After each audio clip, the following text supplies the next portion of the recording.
Bayangin, setelah dibombardir habis-habisan oleh jet-jet tempur dari Israel, penduduk Gaza kini juga harus menghadapi agresi militer dari jalur barat saat tentara IDF Israel terus bergerak menguasai tanah di Palestina. 70% area Gaza kini telah diduduki pasukan Israel, di mana itu artinya tak ada zona aman untuk pergi. Karena banyak dari tentara Israel di jalur darat juga menyerang para penduduk. Jelas, negara teroris itu kini berusaha untuk menguasai dan memiliki wilayah Gaza. Sebuah peristiwa yang mengingatkan penduduk Palestina pada sejarah Nakbah, di mana mereka pada akhirnya terusir dari tanah mereka sendiri seperti sebelumnya. Melihat hal itu, dunia pun tak tinggal diam. Lewat jalur diplomasi, banyak negara coba untuk menentang. Lewat jalur militer, Yaman terus menyerang Israel dengan konsekuensi besar yang mereka hadapi. Sedangkan dari rakyat sipil, mereka memilih menolak orang Israel. Seperti yang baru-baru ini terjadi di berbagai belahan dunia, tak terkecuali di negara maju layaknya Jepang.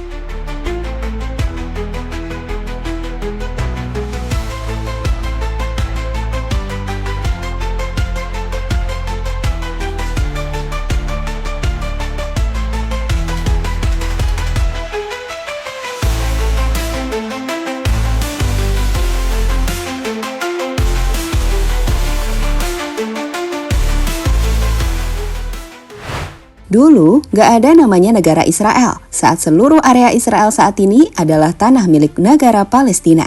Namun sejak pasukan Inggris mengambil alih wilayah tersebut dari Kekaisaran Ottoman pada akhir Oktober 1917, dengan Inggris berjanji untuk mendirikan negara bagi orang-orang Yahudi di Palestina. Secara bertahap, orang-orang Yahudi dari Eropa mulai menginjakan kaki di Palestina. Milisi Zionis bersenjata pun mulai menyerang orang-orang Palestina dan menguasai tanah mereka. Di tahun 1947, PBB pun mengadopsi Resolusi 181 dan melakukan pembagian Palestina menjadi negara-negara Arab dan Yahudi, dengan menyerahkan sekitar 55% tanah kepada orang-orang Yahudi dan 45% tanah lainnya pada orang Arab Palestina. Sialnya, meski sudah mendapatkan tanah yang lebih luas, di tahun 1948 atau menjelang kelahiran Israel, lebih dari 750.000 warga Palestina diusir dari rumah mereka oleh milisi Zionis. Eksodus massal ini kemudian dikenal sebagai Nakbah atau malapetaka. Di momen itu, penduduk Palestina tak hanya diusir, di mana mereka juga melihat penghancuran ratusan desa Palestina, perampasan tanah, dan hilangnya identitas budaya serta sosial masyarakat Palestina.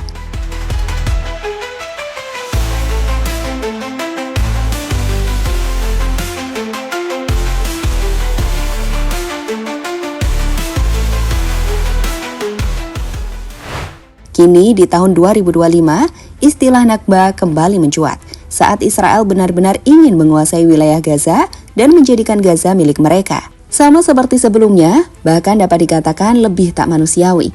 Israel menggunakan bom yang benar-benar menghancurkan seluruh wilayah Gaza, sebelum akhirnya memblokade semua wilayah Gaza dan tak menginginkan bantuan apapun masuk. Akibatnya, warga Gaza seperti terpenjara di wilayahnya sendiri tanpa bantuan apapun. Banyak anak-anak kelaparan, kekurangan air, hingga sakit-sakitan tanpa obat. Saat warga Gaza tak berdaya, mereka pun mengepung area Gaza dengan menerjunkan puluhan ribu tentara untuk menguasai wilayah. Dengan sejauh ini, 70% lebih wilayah Gaza telah dikuasai. Selanjutnya, tempat distribusi bantuan dibuat oleh para tentara di titik-titik yang telah ditentukan, di mana titik-titik ini dicurigai digunakan untuk menyempitkan area dari warga Gaza. Dan itu tergambar dari citra satelit yang dipublikasikan oleh BBC saat menunjukkan bahwa Israel ingin menempatkan mayoritas penduduk Gaza di area yang sempit. Jelas ini adalah langkah Israel untuk benar-benar menguasai Gaza. Setelah genosida dilakukan dengan lebih dari 53.000 warga jadi korban, mereka kini ingin mengulangi peristiwa Nakbah dengan mengusir warga Gaza dari tanah mereka.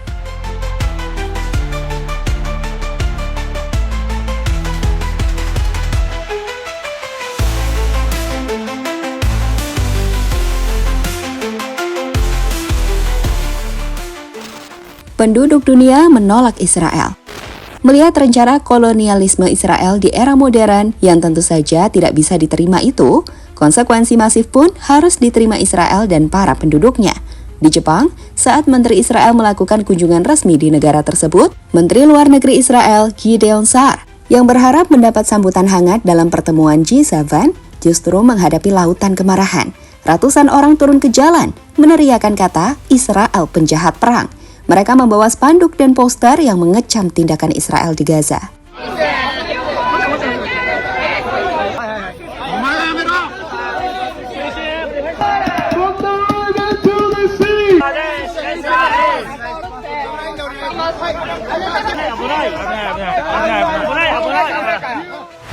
Sebelumnya, di negara Asia lainnya, Korea Selatan, seorang duta besar Israel yang sedang menikmati makan malam di sebuah restoran, tiba-tiba juga didatangi orang-orang pendukung Palestina.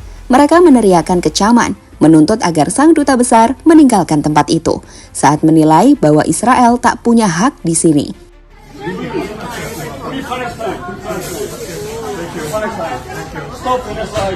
Free Palestine! Free Palestine! Genocide is not welcome here. Palestine, people are dying. Free Palestine! Free Palestine!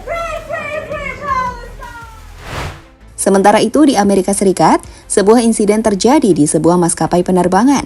Dalam sebuah video, nampak seorang warga Israel dimintai turun dari pesawat setelah mereka kedapatan mengeluarkan pernyataan negatif tentang Gaza. Sir, how are you today? Everything good? The captain of the airline would like to remove from your staff. What did I get for that? I'm sorry? What did I get for that? When we get outside, we'll talk to the airline and try to help you out the best we can. What did I get? I don't know. It's up to the airlines. When we get outside, we'll talk to them. Right. Well, the airlines are on board. They're out of the ticket counter. We'll help you out the best we can, but you have to get off the flight. Everybody wants you off the flight because the captain and the airlines both have asked you to get off the flight. Well, one, I guess you were kind of rude and inconsiderate, but their reason's not important. That you don't have to be here. So they've asked you, and we're asking, the sheriff's office is asking you as nice as we can, please come off here. Thank you. Thanks.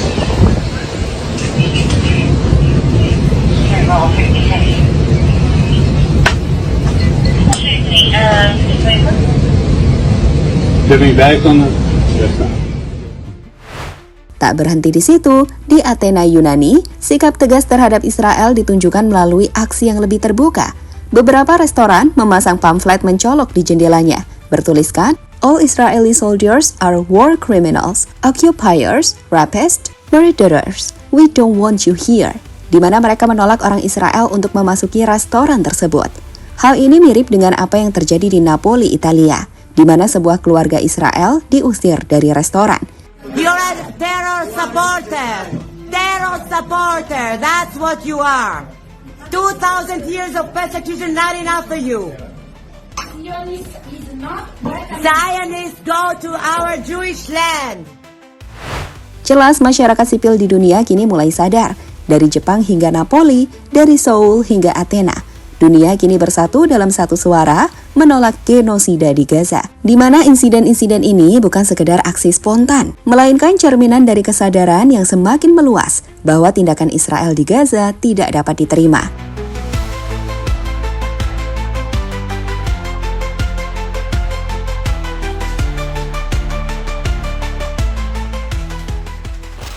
Warga Israel terisolasi. Media The Times of Israel baru-baru ini mengeluarkan headline dengan judul "Warga Israel makin terisolasi". Hal ini lantaran banyak maskapai penerbangan dunia memilih untuk menutup penerbangan ke Israel. Apalagi, serangan Houthi juga membuat penerbangan dari negara sekutu seperti Amerika, Jerman hingga India juga tak berani terbang dan melakukan penundaan yang bervariasi. Namun selain itu, banyak juga maskapai yang tidak lagi terbang ke Israel sebagai bentuk solidaritas pada Gaza. Dua maskapai Turki, Turkish Airlines dan Pegasus Airlines, menutup rute menuju ke Israel dengan menyerahkan slot mereka di Bandara Ben Gurion. Kemudian ada maskapai dari Amerika Serikat, Virgin Atlantic, yang menutup layanan penerbangannya antara London dan Tel Aviv secara permanen. Lalu ada Air Malta atau KM Malta. Penerbangan dari Malta ini menghentikan penerbangan ke Israel saat Perdana Menteri Malta, Robert Abela, telah menyatakan bahwa Israel bersalah atas kekejaman di Gaza. Lalu ada Uni Emirat Arab, di mana maskapai penerbangan yang berkantor pusat di Dubai itu menangguhkan semua penerbangan ke dan dari Tel Aviv setelah perang meletus.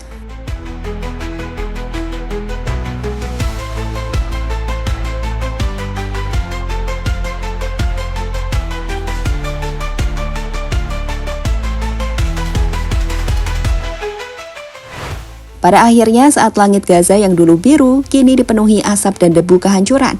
Dengan Nakba 1948 seolah terulang kembali di depan mata dunia. Sekali lagi, dunia tidak boleh tinggal diam.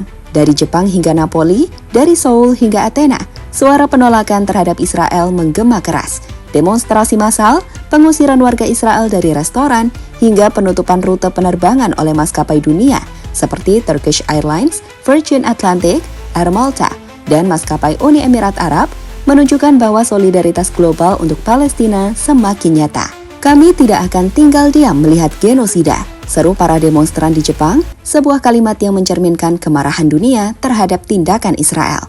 Warga Israel kini terisolasi, seperti yang diungkapkan The Times of Israel, dengan banyak maskapai penerbangan dunia menghentikan operasi ke negara tersebut. Sebagian karena alasan keamanan, sebagian lagi sebagai bentuk solidaritas dengan Gaza. Yaman dengan segala konsekuensi besar juga terus melawan melalui serangan militernya. Sementara rakyat sipil di seluruh dunia memilih boikot dan penolakan sebagai senjata mereka. Nakba mungkin sedang terulang, tetapi kali ini dunia tidak akan membiarkannya terjadi tanpa perlawanan. Suara keadilan untuk Palestina kini bergema lebih keras dari sebelumnya.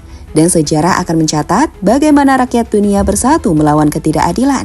Gaza mungkin terluka, tetapi semangat perlawanannya tidak akan pernah padam.